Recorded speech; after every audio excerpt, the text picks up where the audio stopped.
Just thinking about when you all are speaking is that I know how important, data collection and managing that collection so that you can utilize it and go back and look at it and say, okay, how did we do? What do we need to change? What do I need to, tweak so that we can be successful?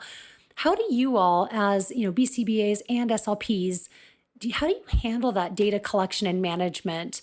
Because I know that the BCBAs that I've worked with, it's very specific, and I would love to know how you all collect, how you manage it, and then any resources that you would recommend so that those of us who aren't as versed in it could look back and kind of have some resources to support us with that.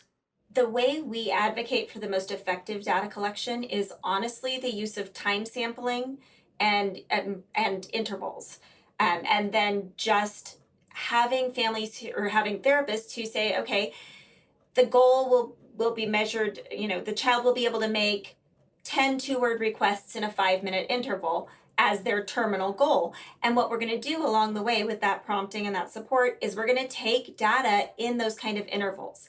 And so we're going to set a timer, and it's going to be 5 minutes. A lot of our therapists here in our clinic, they do 50-minute sessions, and they'll do the first 5 minutes and the last 5 minutes and grab data from those. And so they just take that data in that methodology rather than taking it for the whole duration of the session. I think for group-based therapists, it could be incredible because you can dedicate, you've got 20 minutes, you've got 4 kids in your group, you focus on one kid's data for each 5-minute time sample. And if you've written your goal accordingly, it allows you to very functionally record that information. And so when you gather that data, how do you use that to drive what you're going to do next? I mean, obviously, I'm assuming, if they're doing well, you'll change it to make it more challenging. If they're struggling, to decrease. But what does that look like? How often do you change those goals based on the data? Do you wait a certain amount of time where you say, okay, we've been doing this for this long, it's not changing, so now we know we need to make some tweaks? What does that timeline look like? So in our clinic, we typically update goals around every 3 months.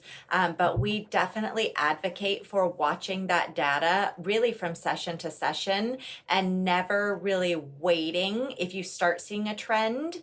Again, going back to that responsibility, if that child's not making progress and we're kind of feeling stuck, I'm more likely to change how I'm teaching it and what my scaffolding and prompting looks like than I am to say, okay, we need to decrease the difficulty of this goal, unless I've already made those modifications. When we're talking to our graduate clinicians who are very heavily using SOAP notes, we talk a lot about when you do your analysis and your plan, your analysis should really be, why does the objective data look the way it does?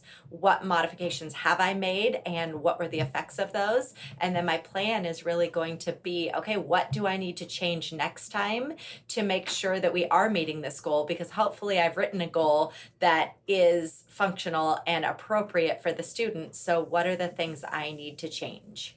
And we do recognize that if you're a school-based speech therapist, it can be very challenging because you may be working on a goal and realize that you need to modify that terminal goal.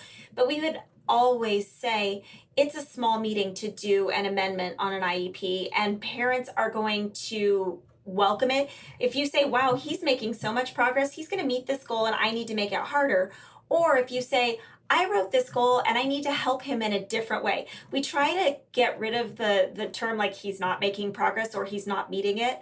I need to modify the goal so I can help him meet it with some different supports. Something that lets parents know that you are that invested in making sure that their child makes the progress they need to make.